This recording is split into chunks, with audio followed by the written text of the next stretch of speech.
मकर में प्रवेश करते हुए उत्तरायण की ओर जावे। आप लोग दान करते हो मकर संक्रांति पे? कितनी चीजें दान करते हो? मंदिर में दान दे दिया जाता है, उसको कहते हैं गुप्त लक्षण, जिससे घर में कोई बड़ी बीमारी प्रवेश न हो। एक घर था कुंभ, फिर इस कुंभ घर में आग लगी थी, तब दूसरा घर बना था मकर। फिर मकर घर में भगवान सूर्य नारायण आए, उनका आदर हुआ, तब जाकर ये मकर संक्रांति हुई। कोई ऐसी हो गई क्या मकर संक्रांति? मकर संक्रांति का मतलब क्या है? क्यों कहते हैं कि ये 13-14 चीजें आप लोग बांटते हो ना, तो किसको बांटते हो? तुमसे छोटी उम्र वाले को बांटोगे? सास क्या बहू को देगी सामान? सास बहू को देती है क्या सामान? नहीं। बहू किसको देती है? सास को। बहू किसको देती है? जेठानी को। बहू सामान किसको देती है? ननंद को। बहू सामान किसको देती है? कोई मोहल्ले में कोई बड़ी उम्र की कोई बहुएं हो, बड़ी उम्र के जो लोग हों, सौभाग्यवती नारी हो, उसको ये 13-14 चीजें दी जाती है।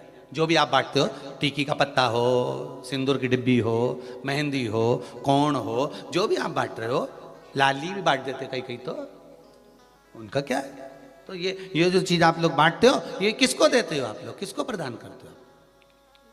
छोटे को नहीं, घर से बड़े को, जो आपके अवस्था से बड़े हैं, जो आपसे बड़े हैं, आप उनको दे दें।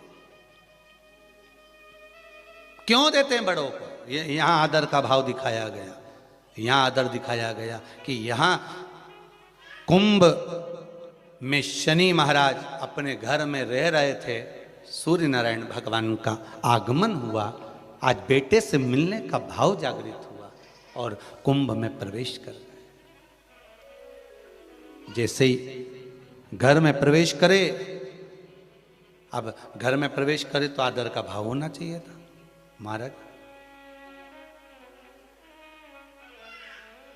आदर का भाव प्रकट होना चाहिए था।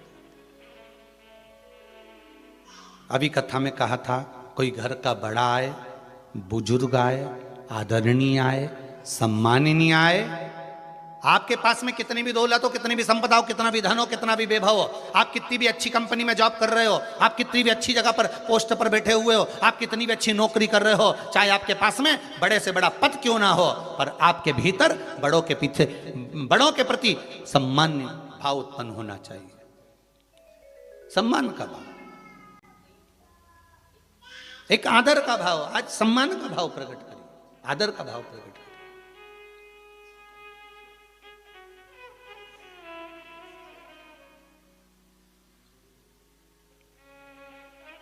महाराज, पूरे वर्ष में एक दिन ऐसा आता है, मकर राशि में सूर्य प्रवेश करता है, तो उसे मकर संक्रांति कहते हैं। महाराज ध्यान दीजिएगा, पूरे वर्ष में एक दिन मकर संक्रांति का। हमारे हिंदू धर्म में ये दिन है, हमारे हिंदू धर्म में जो ये दिन है। अच्छा, कई लोग कहते हैं कि सूर्य के उत्तरायण का क्रम है, ये क्रम है, ये पूजन का क्रम है, तिल्ली के लड्डू का क्रम है, लड्डू बना लो तिल्ली का, इसका क्रम है। पर अगर स्कंद पुराण उठाओ तो स्कंद पुराण में अगर मकर संक्रांति के क्रम को यदि पढ़ोगे तो मालूम पड़ेगा कि पूरे वर्ष में एक दिन ऐसा था जिस दिन भगवान शिव और नारायण, ये दोनों, इसलिए आज भी हिंदू धर्म में गुड़ के लड्डू तिल्ली के साथ मिलाते हैं। क्यों? उसका कारण कि शंकर और नारायण ये दोनों एक ही दिन, एक ही पल गंगा का स्नान करने के लिए आए, एक ही। भगवान शिव, देखिए कितना कितना हमारे हिंदू धर्म में एक एक तिथि का, एक एक बार का एक एक महत्व है, उसको समझिए।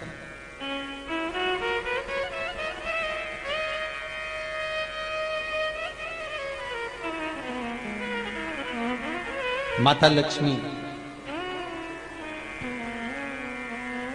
भगवान नारायण और भगवान शिव को स्नान के लिए गुप्त रूप से झांकती है।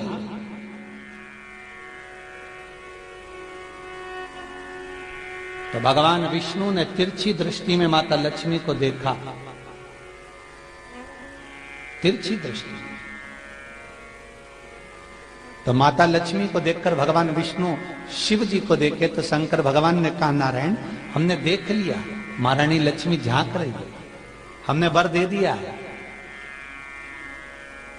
कि लक्ष्मी का एक नाम गुप्त लक्ष्मी रहेगा, ये छुपी रहेगी। और आज मकर संक्रांति के दिन नारायण और शिव का दर्शन इस लक्ष्मी ने करा है। पर जो गुप्त लक्ष्मी का दान दे देगा उसके घर में कभी कोई बड़ी बीमारी प्रवेश नहीं करेगी। कैंसर जैसा रोग, किडनी और लीवर का रोग नहीं हो सकता। आज भी नियम है कि मकर संक्रांति के दिन एक लड्डू बनाया जाता है गुड़ और तिल्ली का, उसमें 1 का सिक्का 2 का सिक्का या कोई लक्ष्मी उसमें फंसा दी जाती है और लड्डू को पैक कर कर किसी मंदिर में दान दे दिया जाता है। उसको कहते हैं गुप्त लक्ष्मी, जिससे घर में कोई बड़ी बीमारी प्रवेश न हो। वो केवल मकर संक्रांति को ही होता है। मकर संक्रांति का जो दिवस है वो कोई साधारण नहीं। आप लोग दान करते हो मकर संक्रांति पे? कितनी चीजें दान करते हो? और सुहागन माताओं को देते हो ना? क्या देते, कितने देते हो? 13 14 कितने हैं? 14। कौन से पुराण में लिखा है कि 14 चीज देना चाहिए? अरे बोलते जाओ जरा जल्दी जल्दी, बड़ी मुश्किल से तो पकड़ाई में आते हो तुम शिवरी नारायण वालों। 14 चीजें दान देना है। किस पुराण में लिखा है? कोई तुमसे पूछ सकता है तो महाराज आप कह सकते हो अग्नि पुराण में वर्णन आता है।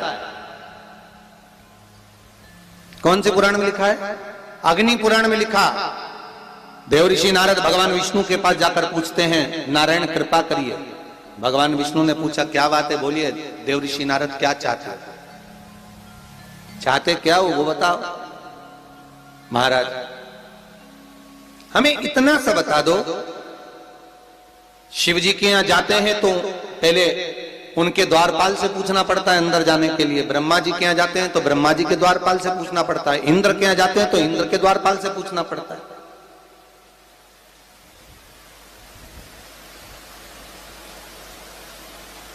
हम जितनी भी जगह जाते हैं तो कोई ना कोई द्वारपाल से हमें पूछना पड़ता है अंदर जाने के। भगवान देवऋषि नारद कह रहे हैं, नारायण से कुछ ऐसी कृपा कर दो कि हमें किसी से आज्ञा लेना ही नहीं पड़े। भगवान विष्णु तो उनकी बात को बस थोड़ा सा सुने और अंदर चले गए। नारद जी को लगा हमारा तो कोई जवाब ही नहीं दिया।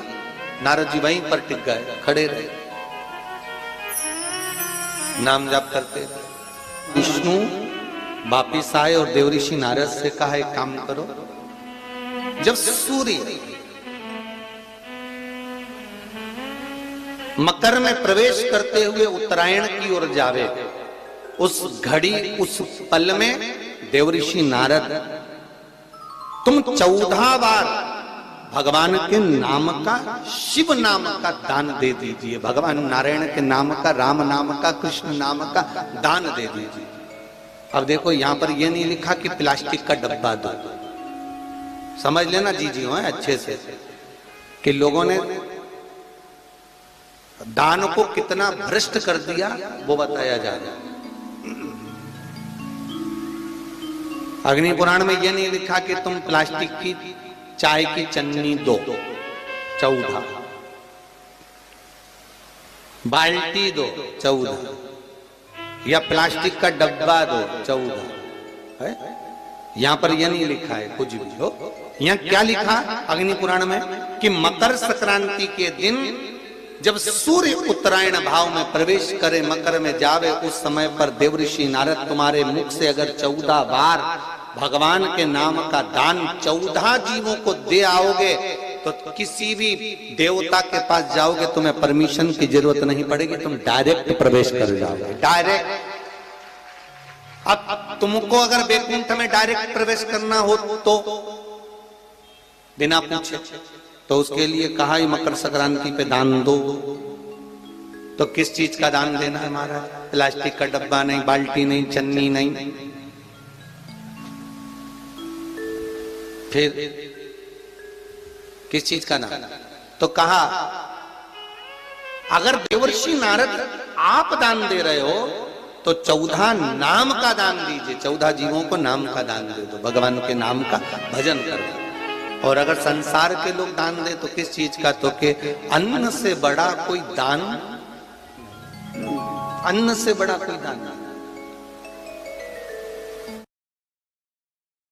और मेरा दुकान पे आने का समय वही टाइम होता है, वो लोटा लेकर निकलता है और मैं दुकान की ओर बढ़ता हूँ, दोनों का मिलना थोड़ा आगे होता है। गुरुजी, जब से वो एक लोटा जल भरा हुआ कलश मेरे सामने से निकल कर जाता है, तब से मेरी दुकान चलना इतनी प्रारंभ हो गई कि मुझे पीछे पलट कर नहीं देखना। अब ना उस दुकानदार ने उस लोटे वाले को कहा कि तू जल लेकर जा, उस लोटे वाले ने भगवान शंकर की कथा को श्रवण करा और एक लोटा जल लेकर शंकर के मंदिर में जाना प्रारंभ करा। संसार के ऐसे कई शिव भक्त हैं जो अपने घर से एक लोटा जल लेकर शिव जी के मंदिर में जाते हैं। कोई सुबह सुबह निकल कर जा रहा होता है, भरा हुआ लोटा उसके सामने से निकलता है तो शुभ शकुन हो जाता है और जाते हुए का कार्य सफल हो जाता है, अपने आप मंगल शकुन हो रहा है, अपने आप मंगल शकुन हो रहे हैं।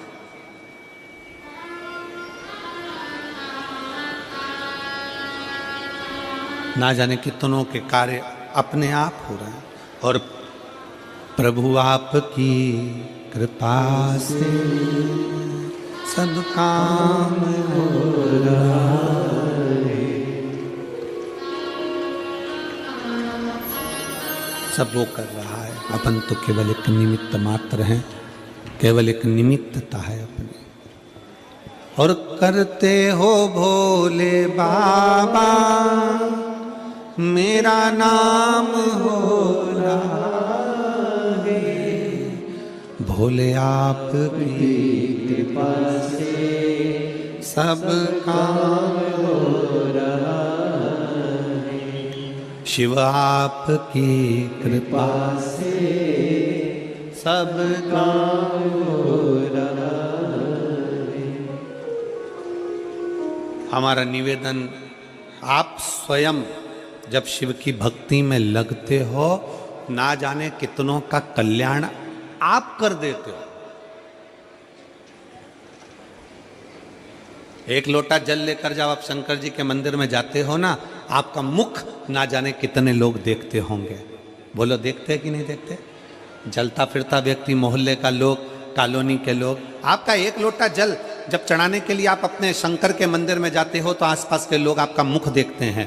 श्री शिवाय नमस्तुभ्यम बोलकर आप शंकर के मंदिर से वापिस आते हो तो आपका मुख ना जाने कितने लोग देखते हैं। आप भले किसी को 58 मत दो, 54 मत दो, 10 रुपया मत दो, 5 रुपया मत दो, 50 रुपया मत दो, तुम किसी को कुछ मत दो, पर आप शंकर जी को अगर एक लोटा जल चढ़ा रहे हो, आप श्री शिवाय नमस्तुभ्यम कर रहे हो, आप पंचाक्षर मंत्र नमः शिवाय कर रहे हो, आप षडाक्षर मंत्र ओम नमः शिवाय कर रहे हो, आपके मुख का दर्शन अगर कोई कर रहा है तो समझ लो कि उसका कल्याण अपने आप हो रहा है। आप उसका कल्याण कर रहे हो,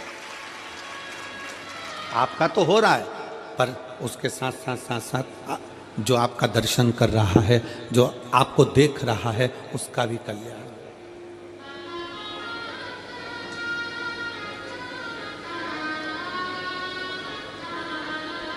इस पूरी कथा में, शिव महापुराण की कथा में जितने बुजुर्ग आते हैं, उससे ज़्यादा शिव महापुराण की कथा में नवयुवक बेटा बेटी आते हैं। नवयुवक बहुएं आती हैं, नवयुवक मेरे जीजा आते हैं। जितने बुजुर्ग आते हैं उससे 4 गुना ज़्यादा नवयुवक बेटा बेटी इस कथा में पहुँचते हैं। और नवयुवक बेटा बेटी एक आस लेकर आते हैं कि मैं शंकर की कथा में सेवा करूंगा, साधना करूंगा, बैठकर जब गुरुजी श्री शिवाय नमस्तुभ्यम बोलेंगे, उनके साथ बैठकर श्री शिवाय नमस्तुभ्यम बोलूंगा और बाबा से अपने मन की कामना करूंगा, मेरा बाबा मेरी सुनेगा जरूर, मेरा बाबा सुनेगा।